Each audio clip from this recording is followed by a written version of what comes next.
이에 후세가 사독과 아비아달 두 제사장에게 이르되, 아히도벨이 압살롬과 이스라엘 장로들에게 이러이러하게 계략을 세웠고 나도 이러이러하게 계략을 세웠으니 이제 너희는 빨리 사람을 보내 다윗에게 전하기를, 오늘 밤에 광야 나루터에서 자지 말고 아무쪼록 건너가서서 하라. 혹시 왕과 그를 따르는 모든 백성이 몰사할까 하노라. 그때 요나단과 아히마아스가 사람이 볼까 두려워하여 감히 성에 들어가지 못하고 에누로겔 가에 머물고, 어떤 여종은 그들에게 나와서 말하고 그들은 가서 다윗 왕에게 알리더니 한 청년이 그들을 보고 압살롬에게 알린지라. 그 두 사람이 빨리 달려서 바후림 어떤 사람의 집으로 들어가서 그의 뜰에 있는 우물 속으로 내려가니 그 집 여인이 덮을 것을 가져다가 우물 아귀를 덮고 지은 곡식을 그 위에 넣음에 전혀 알지 못하더라. 압살롬의 종들이 그 집에 와서 여인에게 묻되, 아히마아스와 요나단이 어디 있느냐? 그들이 시내를 건너가더라. 하니 그들이 찾아도 만나지 못하고 예루살렘으로 돌아가니라.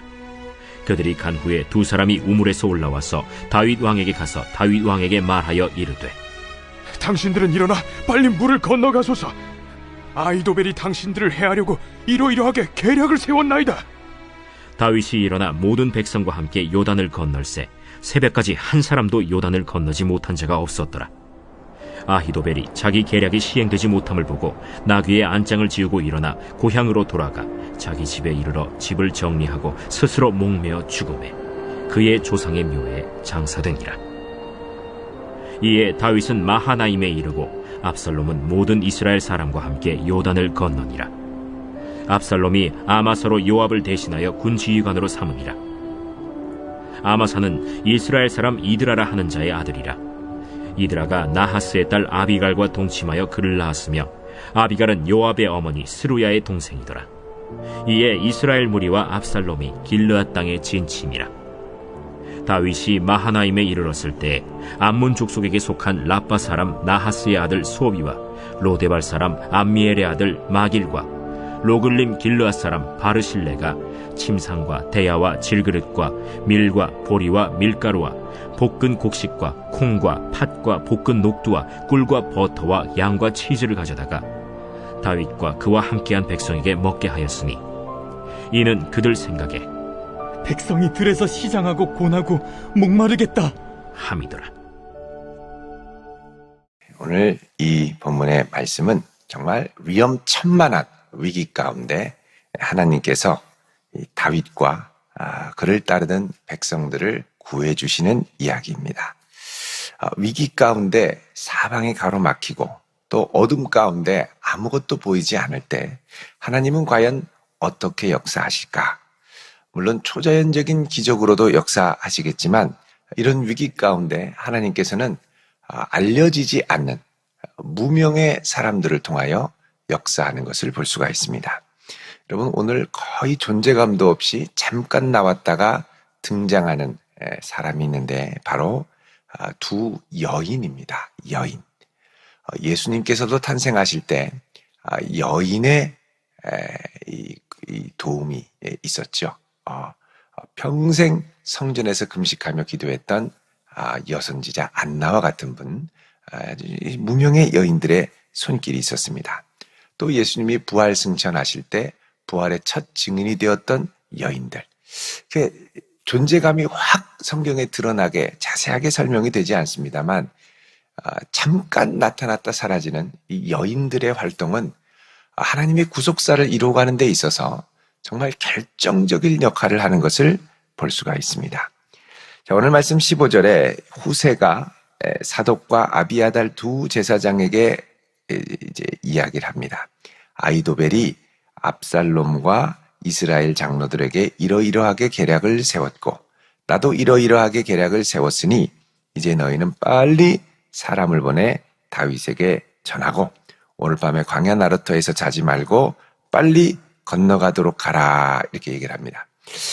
자, 여러분, 이 이야기가 이제 그동안 다윗과 다윗을 중심으로 해서 이 아히도벨의 모략, 그리고 이것을 무력화시키려고 하는 후세의 또 다른 계획, 이게 이제 서로 이제 압살롬에게 보고가 돼서 압살롬이 어떻게 할까 고민을 하다가 이제 후세의 이 말이 훨씬 더 옳은 것 같다라고 생각하고 이제 그것을 선택하려고 하죠. 이제 그 과정을 쭉 설명을 합니다.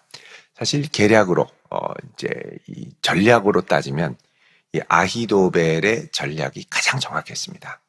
아주 그 사태의 본질을 정확하게 꿰뚫고 그대로만 하면 정말 압살롬이 왕좌를 차지하게 되죠.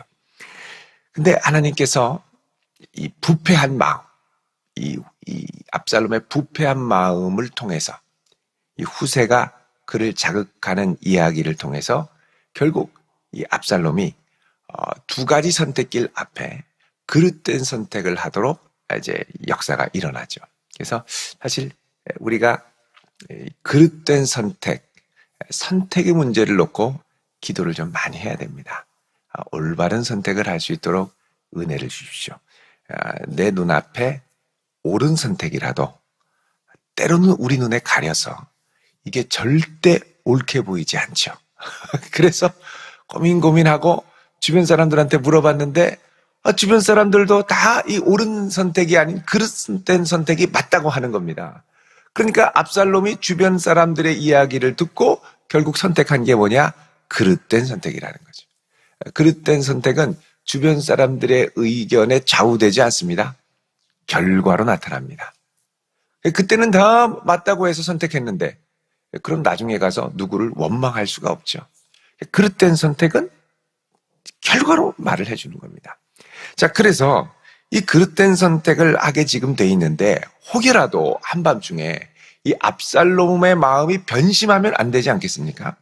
변심해서 다시 아히도벨의 모략을 따른다고 하면 큰일 날 수 있으니, 그리고 그게 시행되기 전까지는 아히도벨이 은밀하게 또 작업을 할 수도 있으니 절대 그러지 말고 빨리 오늘 밤에 도망가십시오. 이렇게 해서 알리려고 합니다.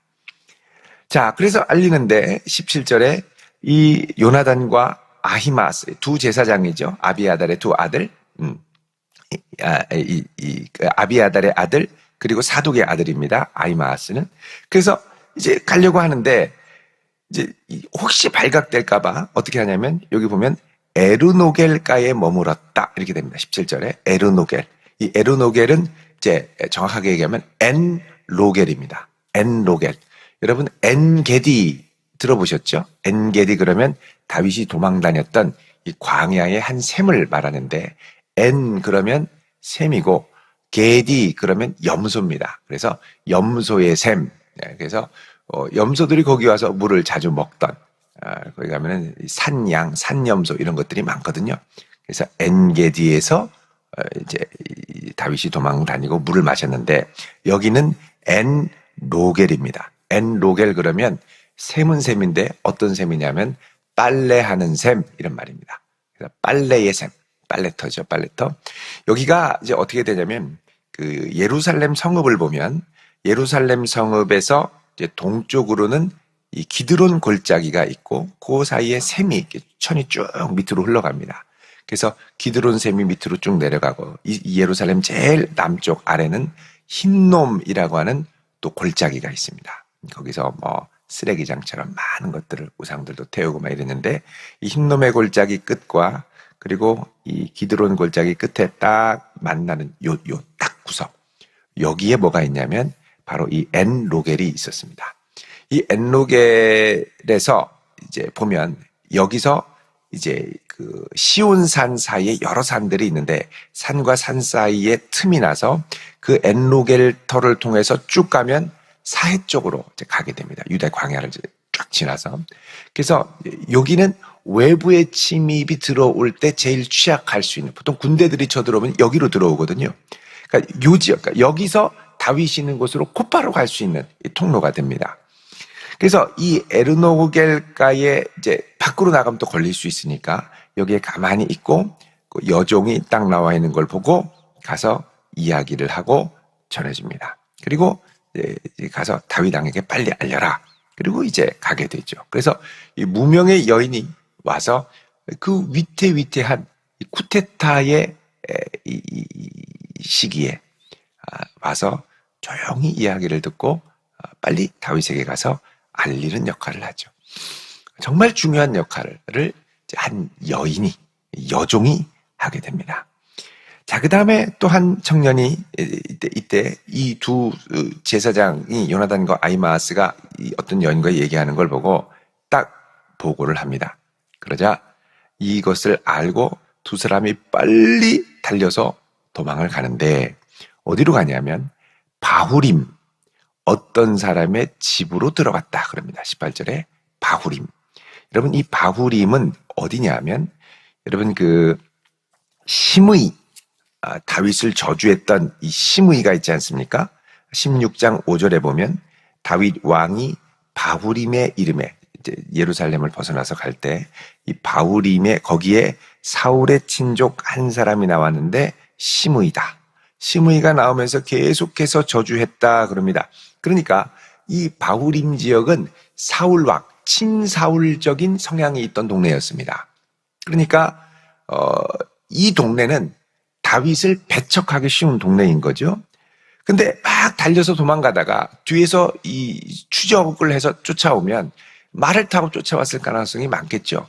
이러다가 금방 잡히니까 도망가다가 아이쿠 하고 빨리 들어갔는데 그 동네가 어디냐면 바후림에 있는 동네인데 거기에 어떤 사람의 집, 누군지 모르는데 급하게 일단 들어가고 봤습니다.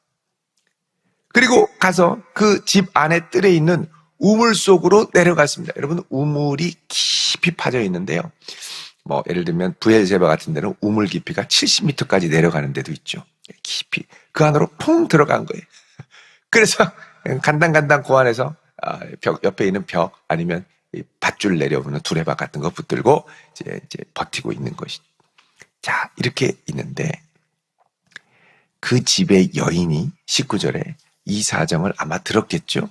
그리고 후닥닥닥 덮을 것을 가져다가 우물 아기를 덮고 찌은 곡식을 그 위에 널매 전혀 알지 못하더라. 감쪽같이 위장을 해줬다는 겁니다. 자, 그러자 압살롬의 종들이 와서 이 아히마아스와 요나단이 어디 있느냐? 그러자 그들이 시내를 건너가나이다. 그러니까 후닥닥닥 시내를 건너갔으니까 이미 벌써 많이 도망갔구나라고 생각을 해서 찾아도 만나지 못하고 예루살렘으로 돌아가니라 그럽니다. 여러분, 이 모습이 꼭 여리고성의 기생 라합과 같은 모습을 보여줍니다. 기생 라합도 정탐꾼이 들어왔을 때 딱 숨겨주죠. 그래서 결정적인 구속사의 위기 가운데는 이 무명의 여인들이 역할을 했습니다. 그래서 우리 이 모든 여인들은 기도하실 필요가 있습니다. 주님의 역사를 이루는 결정적인 때에 이름도 없이 빛도 없이 잘 쓰임받게 해주세요. 지혜롭게 분별해서 잘 쓰임받게 해주세요. 쓰임받으면 그걸로 됩니다. 하나님께서 쓰시는 거죠. 그래서 이 기도의 역사의 결정적인 때 결국 그 물꼬가 누구를 통해 트여졌느냐? 여인을 통해 트여졌습니다. 그러니까 사실 잘 드러나지도 않는 역할 같지만 결정적일 때 쓰임을 받는 거죠. 자, 이런 거 보면 하나님께서 위기 가운데 도우시고 건지시는 이 놀라운 역사를 일으키시는 분임을 알 수가 있습니다. 자, 이렇게 해서 두 사람이 간 다음에 이제 얘기를 합니다. 다윗 왕에게 소식이 전달되죠. 빨리 물을 건너가십시오. 아히도벨이 당신들을 해하려고 이런저런 계략을 세웠습니다. 그러자 22절에 다윗이 모든 백성과 함께 요단강을 건너갑니다. 새벽까지 한 사람도 요단을 건너지 못한 자가 없을 정도로 다 건너가고, 자, 이제 23절에 아히도벨이 자기 계략이 시행되지 못함을 보고, 자, 놓쳤습니다. 이 소식 들었겠죠? 그럼 밤새 가서 다윗이 건넜겠구나. 딱 계산이 되는 겁니다. 그리고서 일어나 고향으로 돌아가서 자기 집에 이르러 집을 정리하고, 자, 집을 정리했다라는 건 그냥 집을 깔끔하게 정리한 것만이 아니라 이제 어른이니까 집안에 유산 문제, 상속 문제 뭐 이런 것들을 다 정리를 하고, 그리고 스스로 목매어 죽음에 조상의 묘에 장사되니라 그러죠. 머리가 너무 좋아도 문제입니다. 너무 머리가 나쁘면 갈 때까지 가보자 이러고 있을 텐데 끝까지 가보지 않아도 이게 어떻게 되겠구나 하는 게 다 그려지는 거죠. 그러니까 나중에 다윗이 돌아오면 난 죽은 목숨이구나. 반역자로 죽을 바에야 명예롭게 압살롬의 충신으로 죽자. 이렇게 생각을 했던 것 같아요. 그리고선 결국은 스스로 목매어 죽게 됩니다. 여러분, 아무리 똑똑하고 아무리 지략이 좋아도 이거 누구의 편에서 어떻게 쓰임받느냐가 너무너무 중요하죠. 여러분, 달란트도 많고 지혜도 많고 똘똘하고 특출한 사람들이 우리 주변에 보면 여기저기 있습니다. 그런데 쓰임받지 못하고 빛을 보지 못하는 경우도 종종 있는 것을 보지요. 결국 누구의 손에 붙들려 누구에게 쓰임받느냐가 우리 인생에는 결정적으로 중요하게 됩니다. 무명이든 유명이든 여러분, 하나님의 손에 붙들리는 인생 될 수 있길 바랍니다. 그분의 손에 꽉 붙들려서 끝까지 잘 쓰임을 받고, 그리고 그 영광은 하나님만 받으시도록 그렇게 기도할 때 하나님께서 우리에게 복된 만남도 주시고, 그 다음 더 중요한 건 복된 선택을 할 수 있는 은혜를 주십니다. 아무리 똘똘해도 그거 다 손에 쥐어줘도 잘못된 선택을 해요. 압살롬이 그랬죠. 다 쥐어줘도. 아히도벨은 머리가 너무 좋아서 내가 이 주군을 택하면 다윗을 충분히 넘볼 수 있을 것이다 라고 자기 지혜를 믿고 압살롬을 딱 편들어 줬는데, 결국은 내가 한 선택이 주인이 제대로만 선택하면 되는 건데 주인이 엉뚱한 선택을 하는 거죠. 그러니까 지혜가 있어도 문제, 지혜가 없어도 문제. 결국은 그 배후에 주관하시는 분은 누구냐? 하나님의 은밀한 손길이라는 것이죠. 그럼 결국 하나님을 경외하며 끝까지 주를 경외하는 마음으로 나아갈 때 주께서 보여주시는 은밀한 손길을 분별할 수 있고, 그 가운데 도우시는 은밀한 손길을 경험하며 하나님의 뜻을 이루어가게 될 줄로 믿습니다. 이런 귀한 일에 끝까지 붙들림 바 되어 쓰임받는 복된 성도 되시기를 주의 이름으로 축원드립니다. 기도하겠습니다. 거룩하신 아버지 하나님, 우리의 걸음을 인도하시는 주님, 끝까지 붙드시고 인도하사 하나님의 영광을 드러내며 살게 하옵소서. 예수님의 이름으로 기도드립니다. 아멘.